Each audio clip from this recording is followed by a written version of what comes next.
आराध्य देव के श्री चरणों में वंदन। जैसा कि निर्धारित किया गया है, आज से हम जैन परंपरा का इतिहास का स्वाध्याय प्रारंभ कर रहे हैं। तो आज पहला सेशन है और इस पुस्तक के अंतर्गत जो भी चैप्टर्स हैं हम वन बाय वन पढ़ेंगे। और इसमें मेनली सिलेबस वाइज देखा जाए तो एक तो ये ज्ञानशाला के स्नातक के सिलेबस में भी है, ज्ञानशाला की जो परीक्षाएं होती हैं, और दूसरा जैन विद्या की परीक्षाओं में भी है। तो यहाँ किसी परीक्षा को उद्देश्य बनाकर नहीं पढ़ाया जाएगा, हम सिंपल बुक को ही पढ़ेंगे, बुक को ही समझने का प्रयास करेंगे।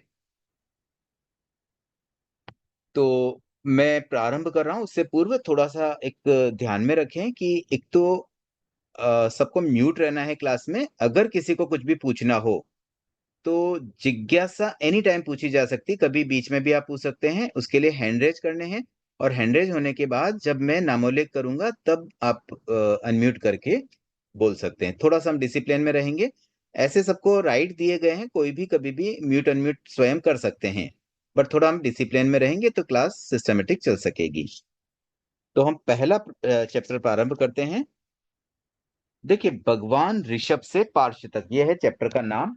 और इस चैप्टर में मेनली ये बताया गया है कि प्रारंभ में किस तरह से, मतलब भगवान ऋषभ के काल में क्या क्या चीजें होती थी, उससे पूर्व क्या था, ये सारी चीजें यहाँ पर आएगी।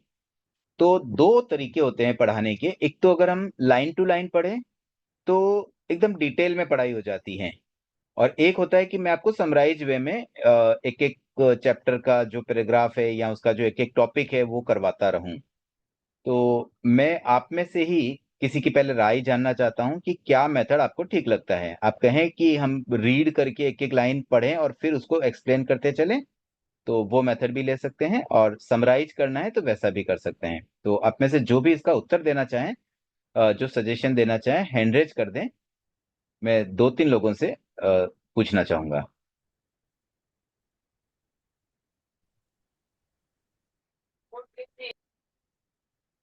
आपको पहले हैंड रेज करना है। हाँ, स्वाति जी।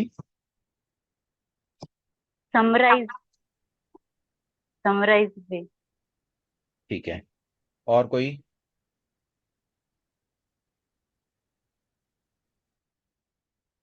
ये वीरेंद्र जी गोस्वाल, मतलब तो श्वेता जी होंगे शायद, और कविता जी तो।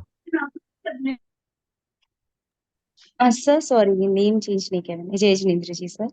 हम्म। हाँ सर, एक रिक्वेस्ट थी कि अगर स्टोरीज है तो समराइज वे में कर लेंगे, और जहाँ डिफिकल्ट वर्ड्स आ रहे हैं या वैसे कुछ एक्सप्लेनेशन का है तो वो अगर हम रीड करके करें तो शायद हमारे लिए बेटर हो सकता है।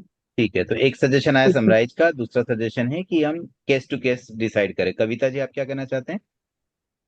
हाँ, मैं भी समराइज का ही कहूंगी। टॉपिक वाइज आप ले।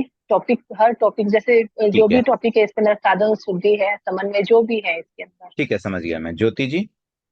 मेरा भी सेम ही है, सनराइज ही। ओके। ममता जी? सर डिफिकल्ट पैरास आप अगर रीड करके कराएंगे तो हमें अच्छे से समझ में आएगा, एंड जो इजी जो स्टोरीज वाला पार्ट है वो अगर आप समराइज भी बताएंगे तो ओके है सर। ठीक है। थैंक तो यू। चलिए फिर हम उसी को, जैसा आपका सजेशन है उसी को बेस बना करके प्रारंभ करते हैं। तो देखिए, सबसे पहले फर्स्ट चैप्टर में जो पहला टॉपिक है, शाश्वत प्रश्न और जैन दर्शन। अब देखिए, इसमें कहीं कहीं थोड़े से टफ वर्ड है, हम वहां पर थोड़ा रुक भी सकते हैं, मतलब उसको थोड़ा पढ़ लेंगे। तो मैं चाहता हूँ प्रथम 3 या 4 पैराग्राफ एक बार रीड करते हैं, और फिर आगे मैं उसका समराइज बता दूंगा। तो जो रीड करने में इंटरेस्टेड है वो हैंड रेज करें। आप लोगों को ही रीड करना है। हाँ, ममता जी। जय जिनेन्द्र सर, मैं स्टार्ट करूँ रीड करना? हाँ, आप रीड करना शुरू कर सकते हैं। शाश्वत प्रश्न और जैन दर्शन। हम जिस जगत में जी रहे हैं वह क्या है, वह कहाँ है, वह कब से है, वह एक रूपी है या बहुरूपी, वह किसकी रचना है? ये प्रश्न अनादिकाल से मनुष्य के मन को आलोड़ित करते रहे हैं। मनुष्य इन्हीं प्रश्नों का उत्तर पाने के लिए दर्शन की वेदी तक पहुंचा है। दर्शन देखने की पद्धति है। हम वस्तु को दो साधनों से देखते हैं। पहला साधन है प्रत्यक्षीकरण या साक्षात्कार, और दूसरा साधन है हेतुवाद। हाँ, अब यहाँ रोकना चाहता हूँ। देखिए, पहले तो ये बताया गया कि ये जो क्वेश्चंस होते हैं ना, कि जगत मतलब जहां हम रह रहे हैं, ये क्या है, एक्चुअली है क्या ये? कई बार हमारे मन में भी ये प्रश्न आ ही सकता है कि अब हम जैसे पैदा हो गए मर जाते हैं, क्या उतनी ही दुनिया है, उसके परे भी कुछ है इस संसार में, और क्या क्या है? हम तो जैसे मान लीजिए कहीं तक जा पाते हैं, वहां जाते हैं, उसके बाद और क्या क्या हो सकता है? तो ये दुनिया कितनी बड़ी है, कहाँ कहाँ क्या लोकेटेड है, इसके कैसे कैसे रूप है, और इसकी रचना किसने की, मतलब ये बनाया किसने आखिर? ये दुनिया तो बनी हुई थी, हम तो यहाँ पैदा हुए, तो ये बनाई किसने, दुनिया किसने बनाई? ऐसे कई प्रश्न जो आ, हमारे पास भी, हमारे मन में भी आ सकते हैं। उसके उत्तर कई दर्शन, मतलब जो दार्शनिक होते हैं ना, फिलोसोफर्स, वो अपनी तरीके से देने का प्रयास करते हैं। तो दार्शनिक जब किसी चीज को देखते हैं तो उसमें दो मेथड यहाँ बताए गए। एक तो होता है डायरेक्ट मेथड, मतलब हमने जो चीज देखी वो सीधा बताएं। जैसे वैज्ञानिक होते हैं ना, वो डायरेक्ट मेथड अपनाते हैं, वो कोई भी चीज को प्रैक्टिकली देखते हैं, प्रैक्टिकल्स करते हैं, और उसके बाद ही उसको डिक्लेयर करते हैं। और एक होता है हेतुवाद। हेतुवाद का मतलब ये होता है कि डायरेक्ट भले हम नहीं देख रहे हैं, लेकिन कोई एक रीजन होता है, उस रीजन के बेस पर हम अनुमान लगा लेते हैं कि ऐसा है इसलिए ऐसा होना चाहिए। तो ये जो अंदाज लगा करके फाइंड आउट करना, ये भी एक मेथड होता है। और हेतुवाद का प्रयोग भी साइंटिस्ट भी करते हैं कई बार। जैसे फॉर एग्जाम्पल, अब मंगल ग्रह यहाँ से कितना दूर है, अब एक्चुअल वहां जाकर के तो नाप नहीं पाए, उससे पहले ही हेतुवाद के आधार पर, कि जैसे वहां से जो कुछ लाइट्स आ रही है या कोई और चीज, उसको हेतु बनाया कि लाइट को इतना टाइम लगता होगा, उस हिसाब से वहां निकली लाइट तब उसकी क्या स्थिति थी, यहाँ पहुंची तब क्या स्थिति थी, उसमें जो परिवर्तन हुए उन परिवर्तनों में कितना समय लगा होगा, और उस समय के आधार पर उसकी लाइट की ट्रेवलिंग की जो स्पीड है उससे कैलकुलेट करके डिस्टेंस निकाली गई।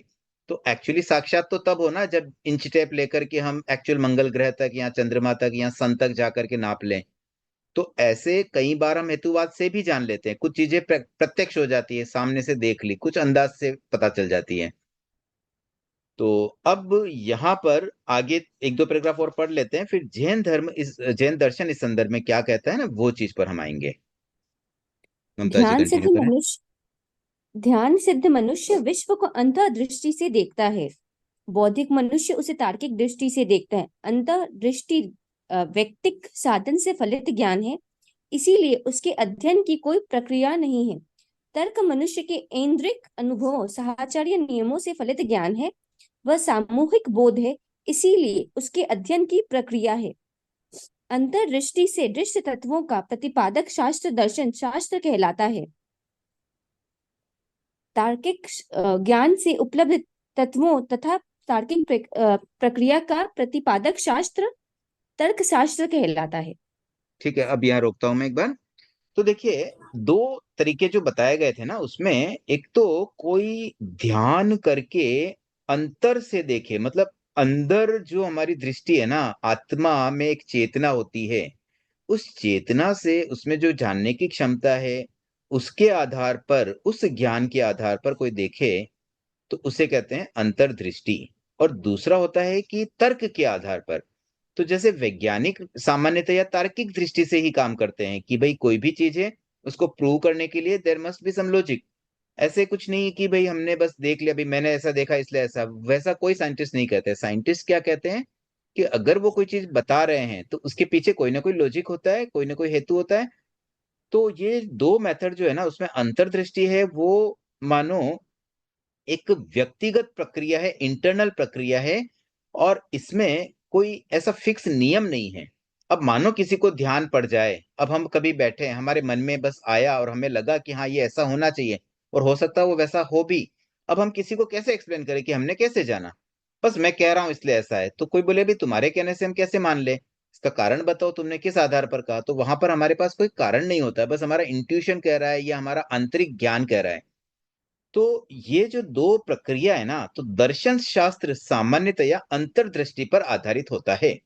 जैसे जैन दर्शन, तो अब जैन दर्शन में कहीं लॉजिकल कोई बात नहीं मिलेगी, वहां पर ये बातें इस आधार पर बताई जाती है कि जिसने इनका प्रतिपादन किया, यानी कि भगवान महावीर या तीर्थंकर। तो तीर्थंकर जब किसी बात को प्रतिपादित करते हैं तो उन्हें किसने बताया? उनके पास कोई लॉजिक है क्या? वो स्वयं अपने ज्ञान से जानते हैं, देखते हैं और बता देते हैं, और हम उस पर ब्लाइंडली फॉलो भी करने लग जाते हैं। तो ये दर्शन शास्त्रों में मतलब फिलोसॉफी में सामान्यतया यही मेथड चलता है। और बाकी जो साइंटिफिक मेथड होते हैं ना, वो सब तर्क शास्त्र पे चलते हैं कि लॉजिकली प्रूव करो, बिना प्रूव किए कोई भी बात को हम सिद्ध नहीं कर सकते। जबकि अब भगवान महावीर की जो बातें हैं या जैन दर्शन की जो बातें हैं ना, उसमें कोई लॉजिक बैठे ये जरूरी नहीं है। अब जैसे भगवान महावीर ने कहा कि मरने के बाद में स्वर्ग या नर्क हो सकता है। अब उसको लॉजिकल कैसे समझाए? स्वर्ग है तो किधर है, कैसे है, बताओ उसको कैसे, उसका कोई कैमरे से फोटो कैप्चर करो या उसका कोई ऑडियो रिकॉर्डिंग लाओ। मतलब उसको प्रूव करने का कोई साधन हमारे पास उपलब्ध नहीं है। तो ये अंतर हमें समझना पड़ेगा कि दर्शन शास्त्रों में सामान्यतया उस दर्शन के, उस फिलोसॉफी के जो मेन पर्सन होते हैं ना, जो इसको इनिशिएट करते हैं, बस उनकी आंतरिक दृष्टि, अंतर्दृष्टि या उनके ज्ञान, उनका जो अ, आध्यात्मिक ज्ञान होता है, उनके आत्मा का जो इंटरनल ज्ञान है, बस उसके आधार पर वो जो प्रतिपादित करते हैं, उस बात को उन्होंने कह दिया भाई ये ऐसा है। तो ये अंतर अब हमने समझा। तो अब भगवान महावीर जिनको हम अभी फॉलो कर रहे हैं, अब उनको, उन्होंने जितनी भी बातें बताई, अब उन्होंने कितनी कितनी बातें बताई, उन्होंने उपदेश दिया, उन्होंने बहुत सारी बातें बता दी। उन्होंने कहा 4 गतियां होती हैं। उन्होंने कहा कि पानी में भी जीव, पानी खुद जीव है, और इसलिए कहा कि भाई सचित पानी पिएंगे तो उन जीवों की हिंसा होगी। और पानी के जो जीव है ना, एक बूंद में असंख्य जीव, उन जीवों में भी जो आत्म प्रदेश है वो मानो हमारी आत्मा जैसे ही है। मतलब हम एक मनुष्य की आत्मा और एक केंद्रीय जीव की आत्मा, दोनों को भी समान कह दिया गया। अब उसको कैसे प्रूव किया जाए? तो प्रूव करना तो पॉसिबल नहीं, उन्होंने अपने दर्शन से ये बातें बता दी। हाँ सुधा जी, कोई जिज्ञासा है आपकी? हाँ सर, साहचर्य नियम, हाँ साहचर्य नियम अनुभव, साहचर्य नियमों से हाँ, फलित ज्ञान। साहचर्य नियम का मतलब कुछ, देखो जब कोई भी लॉजिकल बात करते हैं ना, तो उनके कुछ रूल्स होते हैं। रूल्स कैसे होते हैं कि ये चीज होगी तो वो भी होगी। जैसे आ, मानो गुरुत्वाकर्षण का नियम जब प्रूव किया गया कि जितनी गुरुत्वाकर्षण उस स्पीड से चीज नीचे जाएगी, तो वहां पर गुरुत्व, अब कोई मान लीजिए कहीं पर गुरुत्वाकर्षण कम है, जैसे अंतरिक्ष में मान लो गुरुत्वाकर्षण नहीं है, तो फिर वहां पर वो चीज नीचे नहीं जाती है। तो अब ये बात एक नियम बन गया कि भाई जहां गुरुत्वाकर्षण होगा वहीं चीज नीचे गिरेगी। तो ऐसे कितने ही नियम बन जाते हैं, तर्क शास्त्र में कुछ लॉजिक बन जाते हैं। जैसे मान लीजिए किसी ने कोई चीज खाई, और खाकर के अगर वो मुस्कुराता है, अच्छी स्माइल करता है, तो नियम क्या बन गया? भी खाना स्वादिष्ट है। अब हमने तो टेस्ट नहीं किया, कोई खा रहा है, मान लीजिए हमारे उपवास है और हमने देखा घर में कोई खाना खा रहा है, और खा करके वो उसके चेहरे पर अच्छे भाव आ रहे हैं, मतलब एकदम हैप्पी लग रहा है, तो लगेगा हाँ भी टेस्टी है खाना। और अगर खाना टेस्टी नहीं होता तो फिर उसके चेहरे के कुछ एक्शंस अलग हो जाते हैं। तो ऐसे नियम बन सकते हैं। तो लॉजिक में साहचर्य नियम बन जाते हैं भी, इसके ये होगा तो ऐसा होगा, ये होगा तो वैसा होगा, ये नहीं होगा तो वैसा नहीं होगा। इसे साहचर्य नियम कहते हैं। साथ चलने वाले नियम, मतलब एक चीज पर दूसरे की जो डिपेंडेंसी वाले रूल्स होते हैं, वो साहचर्य नियम कहलाते हैं। क्लियर हुआ? सर क्लियर हुआ। चलिए अब आगे बढ़ते। अब मैं इसको ना रीड नहीं करवा के समराइज वे में थोड़ा सा बताना चाहूंगा कि भगवान महावीर भी अंतर्दृष्टा थे। तो उन्होंने जो बातें बताई ना, वो शाश्वत प्रश्नों का उत्तर उन्होंने अपनी अंतर्दृष्टि से दिया, मतलब अपने केवल ज्ञान से दिया। जबकि बाद वाले जो आचार्य थे ना, उनके पास तार्किक प्रतिभा थी, बस उस तर्क के आधार पर उन्होंने कुछ कुछ और बातें उसमें ऐड की।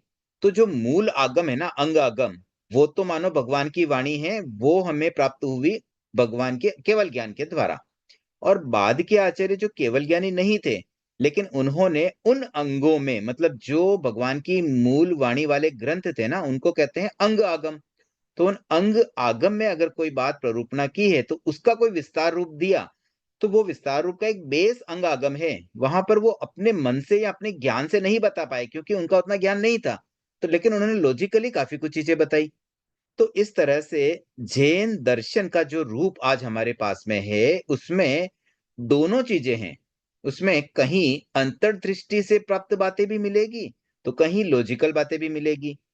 अब उसका जो सार है वो सार इस तरह से बताया गया कि ये जगत है ना वो क्या है, तो क्या है का उत्तर आया कि चेतन और अचेतन द्रव्यों का समवाय है। समवाय का मतलब मिक्स, मतलब ये और वो दोनों की ग्रुपिंग। तो दो चीजें क्या बताई, चेतन और अचेतन। चेतन का मतलब जीव जिसमें चेतना हो, और अचेतन मतलब अजीव।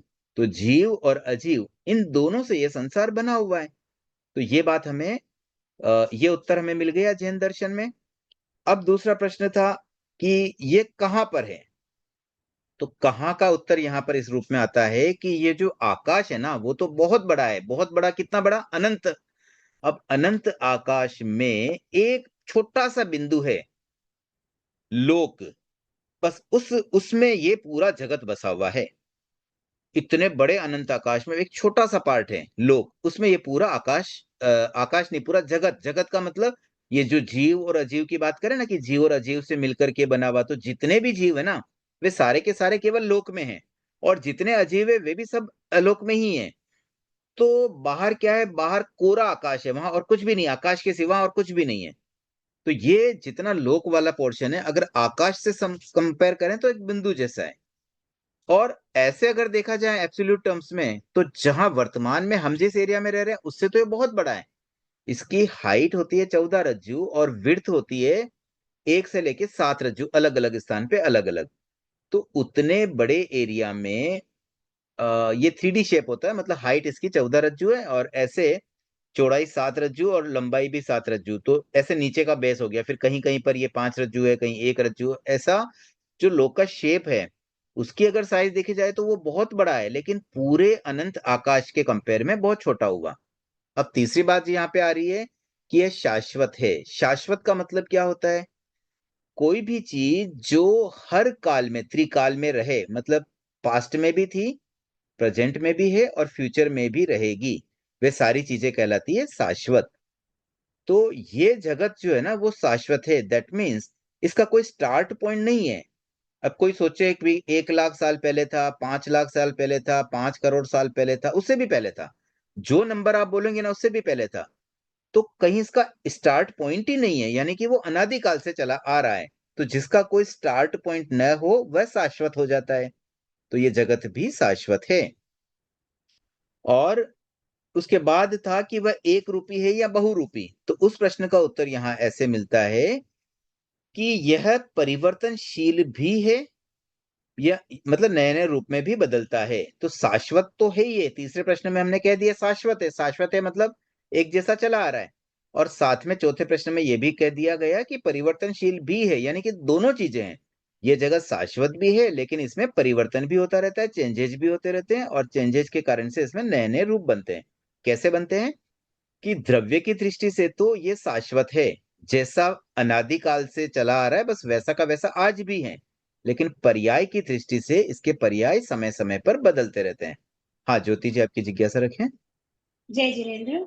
मैं ये पूछ रही थी, ये जो आपने लंबाई 7 रज्जू और चौड़ाई ये जो बताया आपने, ये थोड़ा आप फिर से बताएंगे ताकि मैं नोट कर लूं।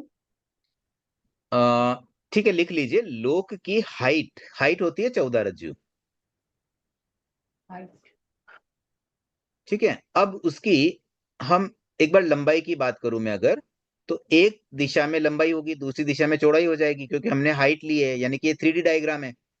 तो मान लीजिए लंबाई को हम नीचे से, बेस जो होता है ना वहां तो होती है 7 रज्जू, फिर ऊपर बढ़ते बढ़ते बढ़ते जब 7 रज्जू ऊपर चले जाएंगे ना तो उसकी लंबाई रह जाएगी 1 रज्जू, मतलब धीरे धीरे कम हो रही है। उसके बाद पुनः ऊपर बढ़ेंगे ना तो वो 1 रज्जू की लंबाई 5 रज्जू तक फैल जाएगी, और फिर ऊपर जाते जाते फिर से वो कम होते होते पुनः 1 रज्जू हो जाएगी। तो मतलब मिनिमम 1 रज्जू है एवरीवेयर 14 रज्जू की हाइट में, बट कहीं 7 रज्जू, कहीं 5 रज्जू, और कहीं मतलब जब जैसे 5 से 1 तक जा रही है तो बीच बीच में 5, 4, 3, 2 ऐसे कम होती होती जाएगी। तो ये इसका शेप है। आपने देखा होगा लोक का शेप तो वैसे बहुत पॉपुलर सा होता है। और अब रही बात इसकी चौड़ाई की, तो श्वेतांबर परंपरा के अनुसार जितनी इसकी लंबाई है उतनी ही इसकी चौड़ाई है, जबकि दिगंबर परंपरा के अनुसार इसकी चौड़ाई सर्वत्र 7 रज्जू है। ठीक है। धन्यवाद। और अब जो प्रश्न थे ना, शुरू में 5 प्रश्न थे, इन्हीं 5 प्रश्न का उत्तर जैन दर्शन के आधार पर हम तो वो 5 प्रश्न क्या है? वह क्या है, वह मतलब कौन? जगत। तो जगत क्या है, जगत कहाँ है, जगत कब से है, जगत एक रूपी है या बहुरूपी। इन 4 प्रश्नों का उत्तर हमने समझ लिया। अब 5वां प्रश्न है, वह किसकी रचना है, मतलब इसको बनाया किसने। तो जो चीज अनादि होती है ना, उसको कोई बनाता ही नहीं है, क्योंकि बनाएंगे तो स्टार्टिंग पॉइंट हो जाए, भी कब बनाया। तो कब बनाया का उत्तर ही नहीं है, तो जब बनाया ही नहीं तो ये अनादिकाल से। तो जो अनादिकाल से है, इसका मतलब ही ये होता है कि वो किसी की कृति नहीं है, किसी द्वारा बनाया हुआ नहीं है। तो इसका उत्तर क्या हुआ कि जगत को किसी ने नहीं बनाया, ये अनादिकाल से बस चला आ रहा है। तो ऐसे जैसे इन प्रश्नों का जब उत्तर मिला, तो यहां पर हमने देखा कि एक अपेक्षा से जगत को शाश्वत कहा गया और दूसरी अपेक्षा से अशाश्वत भी कहा गया, क्योंकि तीसरे प्रश्न में तो हम कह रहे हैं कि ये शाश्वत है, और चौथे प्रश्न के उत्तर में कह रहे हैं कि ये परिवर्तनशील भी है। तो ये किस अपेक्षा से है, इसका उत्तर इस तरह से समझना होता है कि जो द्रव्य है, यानी कि जो उसमें स्थायीपना है, जो फिक्स्ड नेचर की चीजें हैं, कुछ ऐसी क्वालिटीज होती है जो हमेशा एक जैसी रहती है, उस अपेक्षा से तो जगत हो गया शाश्वत। और जो परिवर्तनशील स्थितियां होती है, अब परिवर्तनशील में क्या क्या परिवर्तन होता है, देखो समय बदलता है। सबसे मेन जो इस जगत में परिवर्तनशीलता आती है, वो काल चक्र के माध्यम से समझ सकते हैं कि समय बदलता है। जैसे जैसे समय बदलता है, वैसे वैसे इस जगत में आमूलचूल परिवर्तन होते हैं। तो काल चक्र के 2 पार्ट है, अवसर्पणी और उत्सर्पणी। अब उन काल चक्रों को हम आगे के चैप्टर्स में थोड़ा और विस्तार से समझते हैं। तो उन काल चक्र के आधार पर ही परिवर्तन या अशाश्वतता का प्रतिपादन हो रहा है। जबकि ऐसे जगत को देखा जाए कि भाई इसमें जैसे अनंत जीव है आज, तो पहले भी अनंत जीव ही थे, उसमें संख्या में एक भी गड़बड़ नहीं हुई है। इसी प्रकार से पुद्गलों की संख्या भी जितनी मान लीजिए 1 करोड़ वर्ष पूर्व थी, उतनी आज भी है। और उससे भी पहले कोई भी समय में जितनी संख्या पुद्गलों की रही, वही संख्या ऑलवेज मेंटेन थी। यानी कि एक भी पुद्गल न कम ज्यादा हुआ ओवर द पीरियड, न ही कोई एक जीव भी कम ज्यादा हुआ ओवर ए पीरियड। तो इस आधार पर तो हो गई शाश्वतता। और जो काल चक्र में जो परिवर्तन हम देखते हैं, उस आधार पर मानो अशाश्वतता या परिवर्तनशीलता। तो ये बेसिक बातें हमने 5 प्रश्नों की इस टॉपिक में समझी है। जो शाश्वत प्रश्न हर किसी को ये परेशान कर सकते हैं, हर किसी को इसका उत्तर जानने की इच्छा होती होगी। और हालांकि साइंस के पास भी इन प्रश्नों का कभी भी प्रॉपर उत्तर नहीं रहा है। तो जैन दर्शन इन सब प्रश्नों का उचित समाधान देता है। और सबसे बड़ी बात क्या है कि ये दर्शन बनाने वाले व्यक्ति को केवल ज्ञान था, और केवल ज्ञान के द्वारा वो पास्ट प्रेजेंट फ्यूचर सब कुछ हर हर ड्यूरेशन का अच्छे से जान सकते हैं, सब कुछ जान सकते हैं। कोई भी चीज की हर डिटेलिंग उनको पता चलती है, उनसे कोई चीज छुपी हुई नहीं रहती है। तो डेफिनेटली ऐसे व्यक्ति द्वारा प्रतिपादित कोई भी बात पर हम सीधा श्रद्धा या विश्वास कर सकते हैं। और यही कारण है कि हम भगवान महावीर पर विश्वास करके जैन दर्शन के सिद्धांतों को समझते हुए मानने भी लग जाते हैं। यहां तक अगर कोई जिज्ञासा है, नहीं तो हम नेक्स्ट टॉपिक पे जाते हैं। ठीक है, अब काल चक्र की बात करें तो देखिए, काल चक्र में 2 साइकिल होते हैं। एक होता है अवसर्पणी, अव का मतलब हुआ कि विकास से नीचे ह्रास की ओर जाना। ये सर्पणी का मतलब होता है सांप। अब सांप का शेप कैसा होता है ना, इसका मुंह होता है बड़ा और पूंछ होती है पतली, एकदम बारीक हो जाती है। पूंछ का जो लास्ट नोक है ना, वो तो मानो बिल्कुल छोटा सा रह जाता है। तो अगर हम सांप के मुंह से उसके बैक पोर्शन की तरफ जाएं, पूंछ की तरफ जाएं, तो वह काल कहलाएगा अवसर्पणी। मतलब वैसा ही कुछ अवसर्पणी होता है, जहां पर शुरुआत में तो बहुत कुछ अच्छा अच्छा था, धीरे धीरे वो सब कम होता जा रहा है। सिमिलरली उत्सर्पणी काल में इसका अपोजिट हो जाएगा, मतलब पूंछ से सिर की तरफ जाना है, तो उसे कहते हैं उत्सर्पणी। उत का मतलब ऊपर की ओर। तो ये तो हो गए इनके नाम। अब अवसर्पणी के भी 6 विभाग हैं और उत्सर्पणी के भी 6 विभाग हैं, क्योंकि दोनों सिमिलर है, बस रेसिप्रोकल किया हुआ है, तो मानो मिरर ही है। तो जो अवसर्पणिका है उसी का अपोजिट, उसका मिरर कॉपी उत्सर्पणी बन जाएगा। अवसर्पणी के 6 विभागों में पहला है सुषम सुषमा, दूसरा है सुषमा। अब ये सुषम सुषमा शब्द का अर्थ क्या है? सुख ही सुख, मतलब वो पीरियड बहुत ही अच्छा पीरियड माना जाता है जिसमें बहुत ही सुखी सुख है, बेस्ट पीरियड। फिर सुषमा मतलब उससे थोड़ा सा नीचे आया, मतलब यहाँ सुख है, सुखी सुख जैसी स्थिति नहीं है लेकिन सुख है। उसके बाद तीसरा आ रहा सुषम दुष्मा, यानी कि सुख अधिक दुख कम। चौथे आ रहे में दुख अधिक सुख कम। पांचवे में दुष्मा यानी कि दुख, और छठे में दुख ही दुख। तो ये हो गया अवसर्पणी का क्रम, मतलब पहले सुख सुख थे और बाद में लास्ट में दुख ही दुख में पहुंच गए।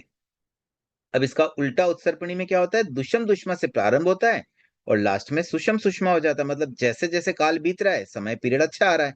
अभी वर्तमान में हमारे जो पीरियड चल रहा है वो है अवसर्पणी। तो अवसर्पणी में क्या होता है कि पीरियड धीरे धीरे खराब होता जा रहा है, मतलब पहले अच्छे दिन थे, अब धीरे धीरे दिन खराब होते जा रहे हैं। अब इन काल का क्या होता है, इन कालों में क्या क्या चीजें होती है उसको हम थोड़ा समझते हैं। एक को थोड़ा अच्छे से समझते हैं, दूसरे में फिर उसमें जो रिप्लेसेबल चीजें बस उनको समझ लेंगे। तो जैसे सुषम सुषमा में क्या क्या चीजें होती है उसको पहले हम समझें।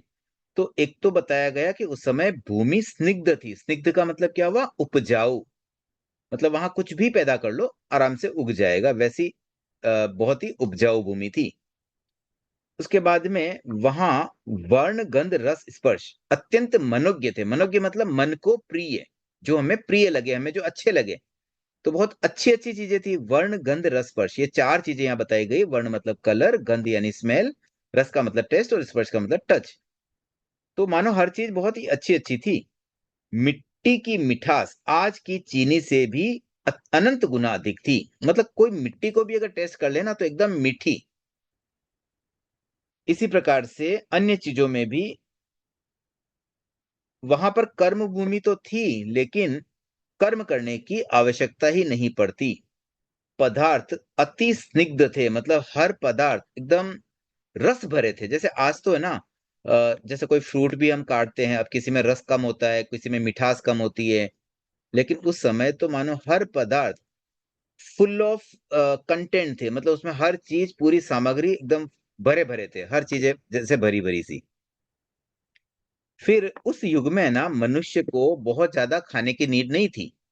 तो कितना खाते थे वो? 3 दिन में एक बार खाते। और कितना खाते? बिल्कुल थोड़ा सा, अरहर की दाल से कंपेयर किया गया उतना सा। अरहर की दाल जितना आहार 3 दिन में एक बार भी कर लिया तो तृप्ति मिल जाती थी, मतलब पेट भर जाता, एकदम संतुष्ट हो जाते थे। और उसके बाद जैसे खाद्य पदार्थ जो थे ना, उसको कोई बनाने की जरूरत नहीं थी कि जैसे अब आज हम कोई रोटी बना रहे हैं, पिज्जा बनाते हैं, या कोई और चीजें प्रिपेयर करनी पड़ती। उसमें कोई प्रिपरेशन की जरूरत नहीं थी। नेचर से जो मिलता था ना, बस उसी से काम चल जाता था, वो भी एकदम सफिशिएंट होता था। उस समय ना बहुत ज्यादा कोई डेवलपमेंट नहीं था। मतलब कोई भी जैसे पैदा हुआ, उसके बाद में आगे उसके लिए कोई एजुकेशन सिस्टम या उसको कोई बिजनेस करना हो, उसकी कोई प्रिपरेशन, कुछ भी नहीं था। बस पैदा हुए, लंबा आयुष्य था, आराम से खाओ पियो मजे करो, कोई टेंशन नहीं, कोई काम नहीं, कोई समस्याएं नहीं। सब कुछ वहां पर एकदम इजीली अवेलेबल था। उस समय के लोग 3 पल्य तक जीते थे। अब ये पल्य क्या होता है इसको भी थोड़ा समझा दूं। पल्ले का मतलब होता है कोठा, यानी कोई कोई ऐसा बर्तन जिसमें धान आदि भरा जाता है। तो एक बड़ा सा एक कोठा जैसा, तो उसे कहते हैं पल्य। अब ये पल्य का मतलब क्या हुआ? ड्यूरेशन को पल्य से हम कैसे समझे? तो 3 पल्य जो होता है ना, वो बहुत बड़ा पीरियड है। ऐसे अगर संख्या में कहा जाए तो संख्या में हम गिन भी नहीं सकते कि हम ऐसे भी कितने साल का है, 1 लाख साल का है कि 50 लाख साल का है कि 5 करोड़ वर्ष का, उससे भी अधिक है। जितनी संख्या हम बोल सकते हैं या जितनी संख्या गिनी जा सकती है ना, उससे भी लंबा पीरियड होता है ये सुषम सुषमा आर्य का। तो पल्य को समझने के लिए उपमा से, एग्जाम्पल से समझाया जाता है कि एक 4 कोस का लंबा, 4 कोस चौड़ा और 4 कोस डीप। ये 4 कोस का मतलब अगर हम आज की मॉडर्न अपनी डे टू डे मेजरमेंट में लें तो लगभग 12 किलोमीटर, 12 किलोमीटर डीप, लेंथ में भी लंबाई चौड़ाई, इतना बड़ा एक मतलब पल्य, एक धान का कोठा। धान का कोठा तो इतना बड़ा क्या होगा, ऐसा समझ ले कि कोई एक जैसे तालाब हो या कोई लेक हो, उतने बड़े में बालों से उसको खचाखच भरा जाता है। और छोटे छोटे बाल होते हैं, एकदम महीन बाल, बिल्कुल बारीक बाल, योगलिक बच्चों के जो बाल होते हैं ना, एकदम बारीक से, उन बालों से उसको ठसाठस ठूस ठूस के भर दिया जाता है। और उसके बाद इतना भर दिया जाता है कि थोड़ा भी बीच में गैप ना रहे। थोड़ा भी गैप है तो उसको और दबाओ और भरो, और दबाओ और भरो। जैसे कोई ऐसी चीज होती है ना, आटा टाइप की कोई चीज, जिसको हम दबाते जाएंगे तो थोड़ा थोड़ा नीचे सेट हो जाता है, गैप को हम फील कर सकते हैं। तो वैसे पूरा कंप्लीट गैप को इतना कंप्लीट फील कर दो कि वहां पर अगर हाथी घोड़े भी चल जाए ना, तो थोड़ा सा भी वो दबना नहीं चाहिए। उतने बालों से भरने के बाद उतने बड़े पार्ट में से एक बाल को 100 साल में निकाला जाता है। और ऐसा कर करके जब सारे बाल निकाले जाएंगे, उतने पीरियड को कहते हैं एक पल्य। ऐसे 3 पल्य की आयुष्य होती है उस सुषम सुषमा आर्य में। अब आप कल्पना करिए, इतना सुख और इतना लंबा आयुष्य, कैसे वहां का जीवन रहता होगा। और वहां जो शरीर की हाइट होती है, मतलब उस समय के जो मनुष्य होते हैं ना, वो बहुत लंबे भी होते हैं। उनकी हाइट बताई गई है 3 गाउ। 3 गाउ का मतलब ये भी बहुत बड़ा मेजरमेंट होता है। ऐसे समझ लो कि एक पहाड़ जितना कोई एक आदमी है, बहुत ऊंचा, वैसे बड़े बड़े इंसान उस समय होते थे। इतना बड़ा शरीर, उसके बावजूद भी अरहर की दाल जितना, बस एक बार खाया 3 दिन तक भूख नहीं लगती। और वहां के उस समय के जो मनुष्य हुआ करते थे ना, वो बहुत ही शांत स्वभाव के थे, एकदम सेटिस्फाइड थे। मतलब किसी से उनको कोई लेना देना नहीं, न किसी से कोई जेलेसी, क्योंकि सबके पास इतने रिसोर्सेस थे कि कोई वहां स्ट्रगल वाली बात नहीं थी। इस तरह की ये परिस्थिति, इसका कालमान, मतलब ये सुषम सुषमा आरा जो चलता है ना, ये टोटल 4 सागर का होता है। 4 कोटा कोटि सागर। कोटा कोटि का मतलब हुआ करोड़ा करोड़। अब करोड़ा करोड़ का मतलब हुआ 1 करोड़ को 1 करोड़ से गुणा करने पर करोड़ा करोड़ आएगा। मतलब एक के आगे 14 जीरो लगाएंगे, उतने सागर का ये पूरा ड्यूरेशन है। जिसमें एक कोई मनुष्य मान लो जन्मा और मतलब उसकी मृत्यु होगी, तब तक 3 पल्ले उसकी एज हो जाती थी। तो ऐसे कई पीढ़ियां उसमें भी बीत जाती थी। और ये 4 सागर कितना बड़ा होता है उसको भी समझ लें। 10 करोड़ा करोड़ पल्य का एक सागर होता है। यानी कि एक पल्य कितना, वो तो हमने समझ ही लिया था, 3 पल्य की आयुष्य है जैसे, और वो बालों के एग्जाम्पल से। अब एक के आगे 15 जीरो लगाएंगे, उतने पल्ले का मिलकर के एक सागर बना। और ऐसे 4 सागर, 4 सागर में भी वापस करोड़ा करोड़ सागर। तो फिर उसको अगेन 14 जीरो। तो ऐसे अगर देखा जाए तो एक के आगे 29 जीरो लगा दें, फिर उसको पल्ले से गुणा करें तो एक सागर आ जाएगा। और ऐसे 4 सागर, इतना बड़ा इसका ड्यूरेशन है सुषम सुषमा आर्य का।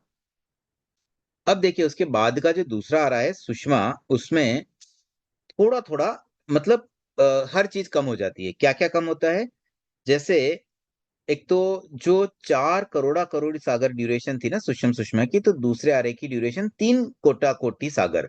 यानी कि 3 को 1 करोड़ इंटू 1 करोड़ से मल्टीप्लाई करेंगे, 3 के आगे 14 जीरो, उतने सागर का इसका कालमान हुआ। तो थोड़ा तो कम हो गया, जो 4 वाला था उससे ऑलमोस्ट 33% कम हो गया। फिर यहाँ भोजन की नीड जो 3 दिन में करते थे ना, वहां अब 2 दिन में जरूरत पड़ने लगी। और क्वांटिटी भी थोड़ी बढ़ गई, जो अरहर की दाल जितना था उसकी जगह बेर बेर के फल जितना हो गया। और जो लाइफ स्पॉन था इंडिविजुअल इंसान का, वो भी 2 पल्ले का हो गया। शरीर की हाइट भी जो 3 गाउ थी, वो 2 गाउ रह गई। फिर थोड़ी थोड़ी बाकी चीजों में भी कमी आई, मतलब भूमि की स्निग्धता आदि। तो इनमें कंपैरिजन या याद करने की दृष्टि से देखें तो ऑलमोस्ट सारी चीजें एक सिक्वल में कम होती है। अब जैसे पहले से दूसरे में कम हुई, वैसे तीसरे में जाएंगे तो और थोड़ी थोड़ी कम हो जाएगी। तो जो 3 पल्ले था वो दूसरे में 2 पल्ले रहा, तीसरे में 1 पल्ले रह जाएगा। सिमिलरली भूख लगने की फ्रीक्वेंसी जो 3 दिन की थी, वो 2 दिन आकर के और यहाँ पर 1 दिन रह जाएगी। और यहाँ पर साइज और बड़ी हो जाएगी, तो आंवले के जितना उसको आहार लेने की जरूरत पड़ेगी। शरीर की हाइट भी जो 3 गाउ थी, वो 2 गाउ, और यहाँ पर 1 गाउ रह गई तीसरे काल में। तो ऐसे जैसे जैसे काल कम हो रहे ना, तो 3 काल तक तो मानो बहुत लंबा लंबा ड्यूरेशन है। टोटल ड्यूरेशन भी 4 कोटि को कोड़ा कोड़ी सागर की जगह 3 कोड़ा कोड़ी सागर और बाद में 2 कोड़ा कोड़ी सागर, तो तीसरे आरे का भी कालमान 2 कोड़ा कोड़ी सागर होता है। अब जब तीसरा आरा भी समाप्त होने की कगार में होता है, अब वहां पर देखिए अब थोड़े दुख अधिक बढ़ रहे हैं। पहले तो क्या था, सुषम दुष्मा में भी सुख अधिक दुख कम, तो प्रथम 3 आरे तक तो कोई टेंशन नहीं थी, वहां तक ना कोई काम करने की जरूरत थी, सब कुछ ऑटोमेटिक मिल रहा है। अब आगे थोड़ी सी दिक्कतें बढ़ रही है, तो इस समय में क्या क्या परिस्थितियां बनी और उसका क्या सॉल्यूशन हुआ, उसमें क्या क्या नई नई व्यवस्थाएं डेवलप हुई, उस बारे में अब यहाँ थोड़ी सी आगे बात आती है। तो मानो तीसरे आरे तक तो उसको कहते थे योगलिक, योगलिक काल। और उस योगलिक काल में भी स्टार्टिंग वाले में सुख अधिक, धीरे धीरे सुख कम हो रहा है, बट स्टिल योगलिक काल में युगल पैदा होते थे। मतलब एक माता पिता के वहां शादियां तो होती नहीं थी, बस साथ में पैदा हुए वही पति पत्नी बन जाते, तो उनके वापस युगल पैदा होता, एक लड़का और एक लड़की। अगेन बड़े होने के बाद वो दोनों ही साथ में रहने लग जाते, वो युगल बन जाते हैं। मतलब मैरिज सिस्टम था ही नहीं, भाई बहन ही पति पत्नी बन जाते थे ये सिस्टम से। और वहां कोई ऐसे आपस में कोई रिलेशनशिप भी नहीं थी, क्योंकि जब हमने किसी से शादी करें तब तो कोई अन्य रिलेटिव बनते, भाई ये मेरा भांजा है कि मामा है कि मौसी है, यहाँ तो कोई रिलेशन था ही नहीं। तो बस अपने आप में अकेले रहो, अपना अपना लाइफ जियो, बस ये सारा सिस्टम वहां चलता था। न वहां कोई खेती बाड़ी थी, न कोई कपड़े उगाए जाते थे, न कोई मकान थे। जो चाहिए ना वो सब कल्प वृक्षों से मिलता था। कल्प वृक्ष यानी कि उनसे खाने की पूर्ति हो जाती थी, उनसे कपड़े की पूर्ति हो जाती, मतलब वृक्षों के कपड़ों पत्तों को ही कपड़े बना के पहन लिए जाते, और भोजन आदि भी सब वृक्षों से ही मिल जाता। मतलब एवरी नीड की पूर्ति उन कल्प वृक्षों से ही हो जाती थी। उस समय कोई एक आदमी, कोई राजा हो या कोई गवर्नमेंट हो या कोई किसी के अंडर में कोई असिस्टेंट अपॉइंट करना हो, वैसा कोई सिस्टम नहीं था।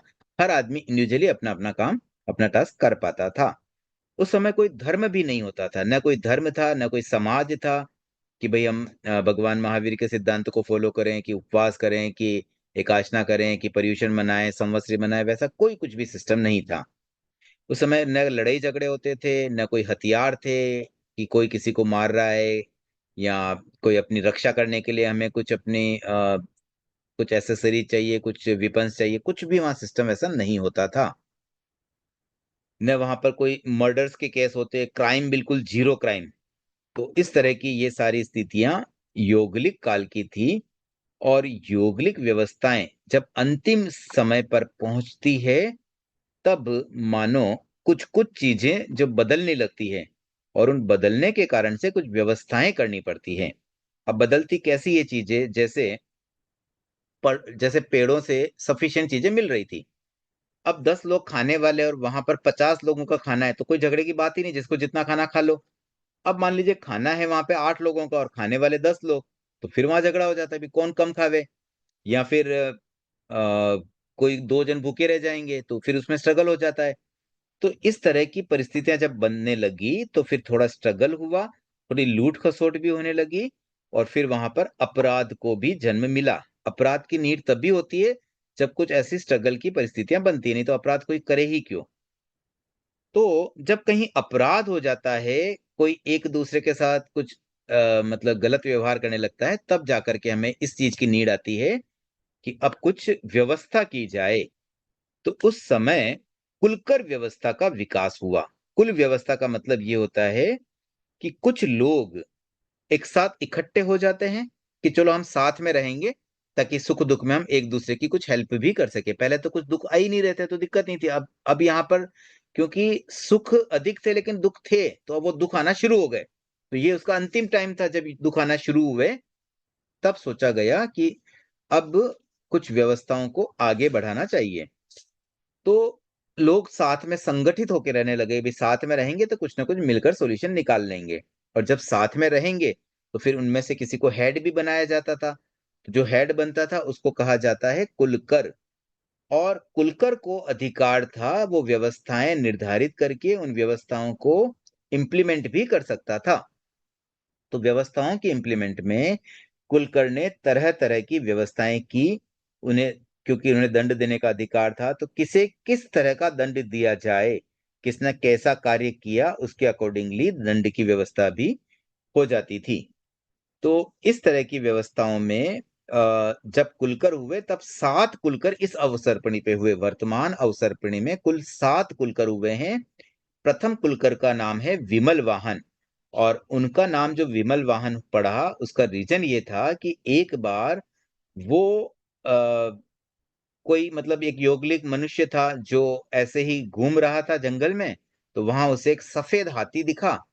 तो वो उस हाथी पर चढ़ गया और हाथी पर चढ़ करके और हाथी की सवारी करने लगा।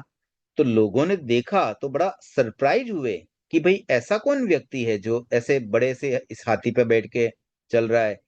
तो उसका नाम दे दिया गया विमल वाहन, मतलब जिसका वाहन एकदम विमल हो, साफ हो, क्लीन हो। तो सफेद कलर का था हाथी, तो एकदम बढ़िया दिख रहा था। तो ऐसे निर्मल विमल वाहन जिस व्यक्ति का था उसका नामकरण कर दिया गया विमल वाहन। बाकी इससे पहले तो कोई नामकरण की परंपरा भी नहीं थी। तो ऐसे ही फिर उसके बाद सेकंड जो कुलकर बने चक्षुष्मान, फिर यशस्वी, फिर अभिचंद्र, फिर प्रसेनजित, मरुदेव और नाभि। तो नाभि कुलकर हुए अंतिम कुलकर। और जैसे जैसे ये कुलकर व्यवस्थाएं आगे बढ़ रही थी वैसे वैसे दंड विधियां भी बदलती गई। दंड की जो व्यवस्थाएं थी वो बदलती गई। तो जैसे पहले तो हाकार नीति प्रयुक्त होती थी, मतलब किसी को ये कह देने कि हाँ तूने ऐसा किया, इतना सा कहना, मतलब वो आदमी इतना लज्जित हो जाता कि फिर कभी वो लाइफ में भी वो गलती करने का सोच नहीं पाता।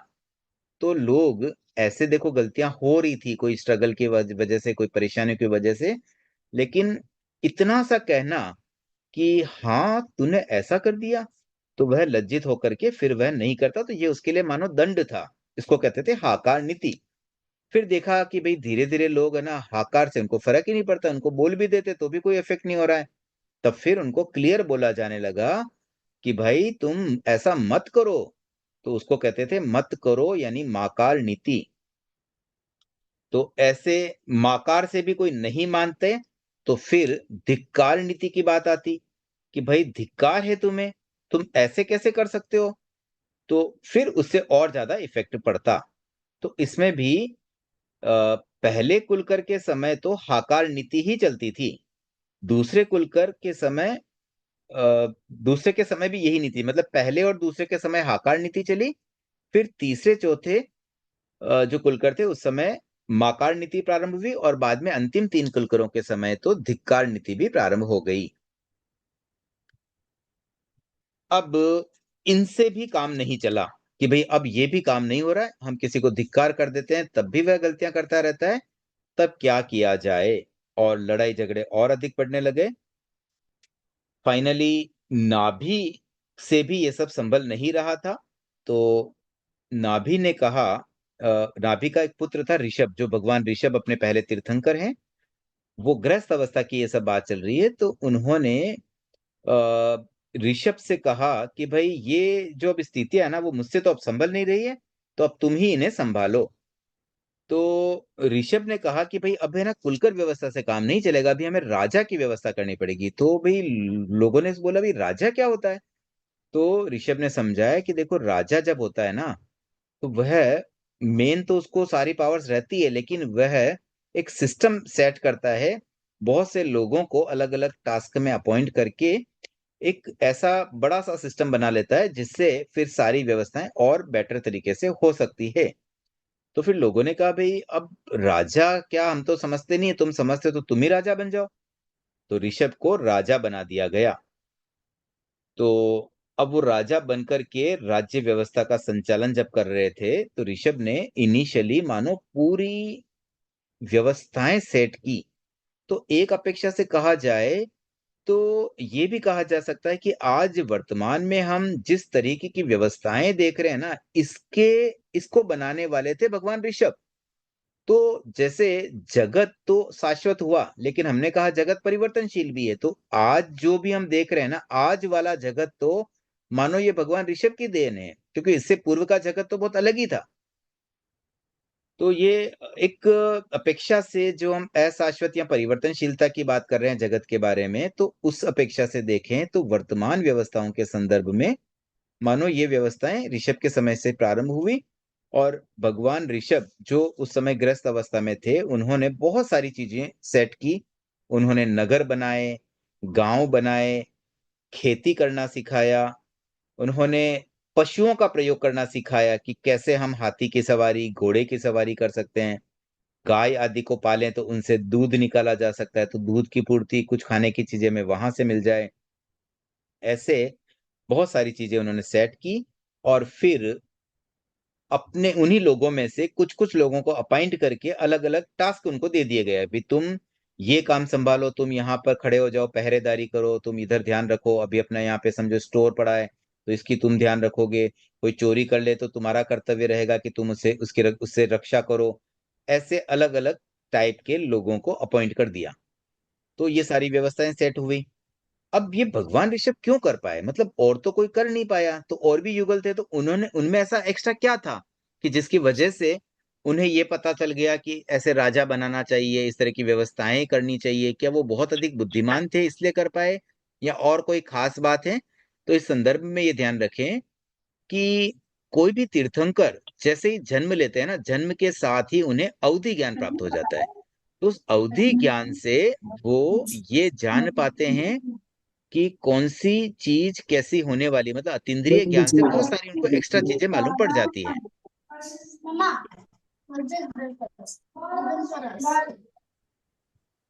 तो संभवतया भगवान ऋषभ को ये जो बातें पता चली, जो संसार की उन्होंने प्लानिंग की, जो नगर बसाए, गांव बसाए, जो अलग अलग लोगों को टास्क दिए, उसमें शायद बड़ा कारण अवधि ज्ञान ही लगता है। तो ऋषभ ने दंड व्यवस्थाओं में भी कुछ परिवर्तन किया, कि अब तक जो चल रहा था ना कि भाई हाकार माकार या धिक्कार, उसको उन्होंने इनसफिशिएंट माना, उससे काम नहीं चलेगा। तो उन्होंने फिर कौन कौन सी व्यवस्थाएं की? 4 व्यवस्थाएं वहां पर की। एक थी पारिभाषक। पारिभाषक का मतलब क्या था? कि किसी को कुछ समय के लिए एक जगह पर नजरबंद करना, मतलब मेरी आंखों के सामने ही तुम्हें रहना, तुम इधर उधर जा नहीं सकते हो। तो कुछ देर के लिए वो टेम्पररी सजा होती थी, जैसे घंटे 2 घंटे। आज की भाषा में कहूं तो कभी कोई छोटे मोटे अपराध पर पुलिस पकड़ के ले जाती है और थाने में बिठा देती, 2 घंटे बैठ जा चुपचाप, फिर थोड़ी देर बाद में छोड़ भी देती है, छोटी मोटी बात होती है तो छोड़ देती है। तो ये हो गई नजरबंद वाली स्थिति। फिर थी मंडली बंद। मंडली बंद में क्या होता है कि एक पर्टिकुलर एरिया के बाहर नहीं जा सकते। जैसे वर्तमान में अगर हम कंपेयर करें तो जैसे अभी जम्मू जम्मू कश्मीर में कुछ सालों पहले जब धारा 370 हटाई गई थी, तो उस समय अधिकांश वहां के नेताओं को मतलब नजरबंद कर दिया। नजरबंद किस तरह से किया कि एक पर्टिकुलर एरिया, जैसे वो अपने घर के बाहर नहीं जा सकते, घर में आराम से आप रहो खाओ पियो, लेकिन घर के बाहर पहरेदारी लगा दी, तो उनके घर में ही उनको नजरबंद कर दिया। तो ये मंडली बंद कहलाता है कि एक एरिया डिफाइन कर दिया, भाई इससे बाहर तुम नहीं जा पाओगे। फिर तीसरी व्यवस्था थी बंध की। उसमें पूरी तरह से उनको बंधन में बांध दिया जाता है, जैसे हथकड़ी या पैरों में जो बेड़ियां हैं, वैसा प्रयोग करके उनको एक जगह पर रोक दिया जाता। तो आज की जो अपनी कारागृह होते हैं ना, जेल होती है, बस जेल जैसी सजा हो गई। और चौथी सजा थी घात, जिसमें एक्चुअली प्रहार किया जाता है, उन्हें डंडे से मारा जाता है, मतलब उन्हें चोट पहुंचाई जाती है। और जब चोट लगती है तो फिर डेफिनेटली वो अगली बार और ज्यादा जागरूक हो जाएगा, अब मैं नहीं करूंगा, अभी मेरे मार पड़ेगी, मार से तो हर कोई डरता है। हाँ सुषमा जी। सर यहाँ पे है ना, साम दाम दंड भेद, हम्म। इसका अर्थ बताइए ना सर। उसके ऊपर ही है सर, पारिभाषिक से ऊपर है। हाँ, तो जैसे ना साम दाम दंड भेद में क्या होता है, ये एक कॉमन शब्द है कि एक तो है ना किसी को समझाया जाए, फिर भाई एक कोई गलती हो गई, उसको एक प्यार से समझा दिया तो वो तो हो गया साम। फिर दाम में किसी को धमकी दी जाए कि तुमने अगर ऐसा किया तो तुम्हारे साथ हम ये कर देंगे, तो कई बार धमकी से लोग डर जाते हैं। फिर भेद में क्या होता है कि उसके साथ में कुछ मानो कुछ एग्रेसिव इस पे एक्शन लिया जाता है, थोड़ा उससे ज्यादा। मतलब जो साम दाम था ना, उसमें तो खाली समझाना और धमकी देने तक था। भेद में तो मानो उसकी जो दिनचर्या है या उसकी जाने की जो फ्रीडम थी, मतलब उसकी फ्रीडम को कुछ छीन लिया जाता है। तो जैसे ये नजरबंद वाली चीजें भेद में आ जाएगी। फिर दंड नीति, दंड नीति का मतलब उसको कुछ सजा देनी। तो इस तरह से 4 मेथड माना जाता है। और ये शब्द आज भी बहुत फेमस है। कभी कोई काम नहीं होता तो हम कहते हैं साम दाम दंड, दंड भेद से किसी न किसी तरह से काम करवा लेना। ठीक है, तो इस तरह से दंड व्यवस्था की बात हुई, 4 प्रकार की दंड व्यवस्था की गई। देन अब विवाह पद्धति का भी प्रारंभ उसके बाद किया गया। और ये स्थिति कब बनी, क्यों बनी, कि जैसे नाभि थे ना, नाभि की पत्नी थी मरुदेवा, पत्नी कह दो या बहन कह दो। तो नाभि का जो युगल था मरुदेवा और नाभि का, उनसे एक पुत्र और एक मतलब एक युगल उनसे पैदा हुआ था। वो युगल कौन था? उसमें पुत्र तो था ऋषभ, और उसके बाद उसमें अभी यहाँ पर अभी उतना ही दिया गया, पुत्र ऋषभ हुआ। लेकिन क्या हुआ था कि और एक जगह उस समय मरुदेवा कहीं जा रही थी, उसने देखा कि और कोई युगल किसी के घर में था, और वो युगल में से जो बॉय था, बॉय की डेथ हो गई और खाली गर्ल बच गई। तो फिर क्या करें भाई? अब वो अकेली देखी रो रही थी, तो उसको वो मरुदेवा अपने पास ले आई। और उसने सोचा कि भाई ऋषभ के साथ एक तो उसके साथ जन्मी हुई बहन है ही है, तो ये एक और उसकी साथ वाली हो गई, तो उस ऋषभ को 2 कन्याएं मिल गई एक तरह से। तो इस तरह से अब जो अलग से जो मिली, क्योंकि वो उसके साथ जन्मी हुई तो थी नहीं, फिर भी अलग से मिली, तो इस आधार पर जो ऋषभ की मूल जो उसकी सिस्टर थी उसका नाम तो था सुमंगला। और जो दूसरी कोई युगल की बहन थी जो ऋषभ के पास लाई गई उसकी माँ के द्वारा, उसका नाम सुनंदा था। तो वो सुनंदा के साथ जैसे रहने लगे तो मानो उसके साथ उसका ब्याह हो गया, विवाह हो गया। तो इस तरह से विवाह पद्धति का उदय हुआ। और ये सिस्टम बन गया कि आप अपनी सहोदरी के साथ अलावा भी और कन्याओं के साथ भी विवाह कर सकते हो। ये एक नया सिस्टम वहां पर पनप गया। हाँ ममता जी।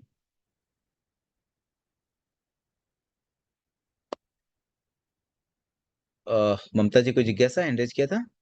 हाँ, मैंने हैंड रेज किया। वो एक लिखा हुआ है इसमें, एक आरक्षण वर्ग के सदस्य उग्र, इसके ऊपर हाँ, जो आप बता रहे आरक्षक, थे वो बीच में। आरक्षक वर्ग हाँ, का मतलब होता है जो पहरेदार टाइप के काम करते हैं ना, सेना समझ लो, पहरेदार समझ लो, जो अच्छा। रक्षा से संबंधित कार्य करते थे, हम्म।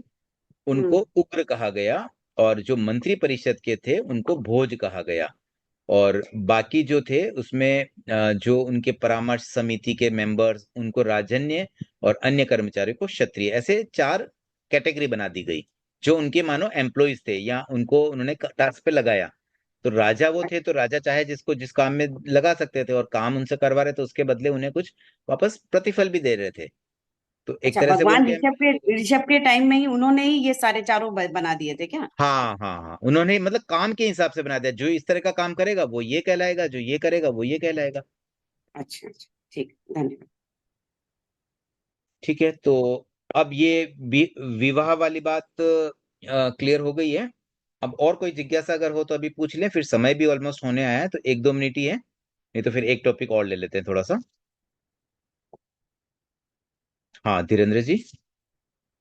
सर मैं ये पूछ रहा हूँ, उस समय उम्र लाखों साल होती थी क्या? लाखों वर्ष? लाखों से बहुत बड़ी। लाखों में होती मैंने थी? बताया ना, पल्य से जो उपमा दी तो 3 पल्य, मतलब लाखों तो नहीं, ये तो अंतिम समय हो गया था ना। तो हाँ। उस समय की उम्र 1 करोड़ पूर्व तक होती थी। मतलब अब क्या, पहले जो 3 पल्ले की थी, फिर 2 पल्ले रह गई, फिर 1 पल्ले रह गई, फिर उसका जो अगला चौथा आ रहा था ना, उसमें और एज कम होते होते अंतिम समय में लगभग 1 करोड़ पूर्व के आसपास रह जाती है। तब 1 करोड़ उनके पूर्व वजह का से वो मतलब सगर होता है 84 लाख की संख्या को 84 लाख से गुणा करने पर एक गुणा पूर्व करो। आता है।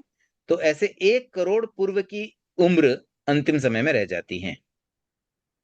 मतलब इतना आदमी जिंदा रहता था तो उस समय फिर हाँ, संख्या फिर भी काफी बढ़ती लंबा नहीं था, थी मतलब ऐसे? लाखों तो कह ही सकते हैं, क्योंकि 84 लाख को 84 लाख से गुणा कर रहे हैं तो बहुत बड़ी संख्या आ जाएगी। हाँ। नहीं, इतना उम्र होता तो पैदा तो होते ही थे, मरते नहीं थे, तो जनसंख्या उस समय ज्यादा नहीं होती थी जैसे मनुष्यों की ले ले हम?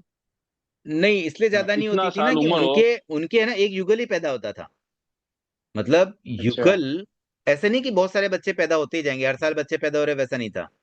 एक युगल के वापस एक ही युगल पैदा होता, तो जनसंख्या उतनी की उतनी रहती, बढ़ने का चांस ही नहीं था ना। वो मरेंगे, अच्छा, फिर वो 2 हो तो गए एक उनके। वो सगर का आता है, अपने सगर हुआ माँ पुत्र न दुखियो, उसके 50,000 बेटे एक ही दिन में मारे गए थे, वो उस समय अलग था क्या? नहीं, वो उस समय की घटना नहीं, वो बात की बात है। बात की है क्या? नहीं, वो एक आती है ना कहानी में, सगर के 50,000 पुत्र हम्म। एक ही दिन में मारे गए थे, उसके हाँ, वो बाद की वो होगी वो, है वो ना? उसके बाद के काल की बात है। अच्छा, कांता जी। ठीक। जी जिनेन्द्र सर। सर जो पहले आर्य और दूसरे आर्य के यौगिक थे और उनका आयुष्य बहुत ज्यादा था, तो वो करते क्या थे? क्योंकि उस वक्त धर्म भी नहीं था, उनकी कोई इच्छा नहीं थी, तो वो इतना समय कैसे बिताते थे? देखो क्या होता है ना, समय बिताने के लिए उनके पास ऐसे कोई काम नहीं था, लेकिन फिर भी वो बोर तो नहीं होते थे, क्योंकि इतना मनोरम दृश्य, मानो कहीं बैठे तो भी हर तरफ हरियाली, सब तरफ शांति, तो सब अच्छा एटमॉस्फेयर ही था। तो ऐसे है ना, ये समय बिताने की समस्या भी मुझे लगता है कि बाद में ही शुरू हुई है, जब दुख ही दुख होते हैं। जब कुछ दुख होता है ना, तो समय बिताने की प्रॉब्लम। अगर कोई व्यक्ति सुख से है तो उसको कोई दिक्कत आती नहीं है, वो समय उसका एकदम इजीली निकल जाता है। समय भी बहुत अच्छे अच्छे से निकलता है, वो बोर भी नहीं होता है। मतलब बट उस ये वक्त तो एंटरटेनमेंट के लिए भी तो कुछ भी नहीं था ना सर, ना तो कोई समझते थे, ना कोई बात था, कुछ भी नहीं था, तो वो एक्चुअली ये इतना एंटरटेनमेंट सारा की क्या जरूरत है क्या? ना, इसीलिए हुई कि मेंटल टेंशन होने लगे, भी परेशानी, अभी दिमाग खराब हो रहा है, मेंटल परेशानी है, तो चलो अभी मूवी देख के आ गए, कुछ टीवी में सीरियल देख लिया, थोड़ा हम उससे डाइवर्ट हो जाएं। उस समय कुछ परेशानियां थी नहीं, एकदम सरल। वो लोग ना इतने भोले सीधे सरल थे, न तो उनमें इतना तेज दिमाग था कि वो कुछ ज्यादा सोच पाए। उनको लगता है भाई हम उठे, अभी मान लो नींद आई तो सो गए, और कहीं जाना है तो घूम लो, भूख लगी तो खा लो, हर चीज उनको अवेलेबल थी। तो उसमें उनको बहुत ज्यादा ऐसे बोरियत नहीं होती। अब जैसे आप एक कल्पना करें, मान लीजिए कोई मैरिज फंक्शन में गया, या हम कहीं घूमने भी जाते हैं जैसे। अब घूमने जाते तो वहां कोई एंटरटेनमेंट तो नहीं होता, लेकिन हम बोर नहीं होते, क्योंकि हमें जब चाहिए खाने को खाना मिल जाता है, घूमते रहो, कभी ये देख रहे हैं कभी वो देख रहे हैं।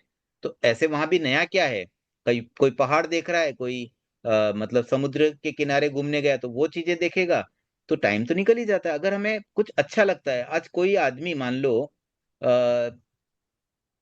हिमालय गया, मतलब कश्मीर गया घूमने, तो कश्मीर में क्या है, कोई अच्छी जगह पे गया, वहां 2 घंटे बैठ भी गए, तो कितना अच्छा लगेगा, वहां क्या बोर होने वाला है। तो ऐसे उनको तो हर चीज, हर तरफ अच्छी अच्छी चीजें थी, इसलिए उनको फिर बोर नहीं होता था। और जो आदमी सुखी होता है ना, सब तरफ आनंद ही आनंद है, तो उनको क्या बोरियत होगी।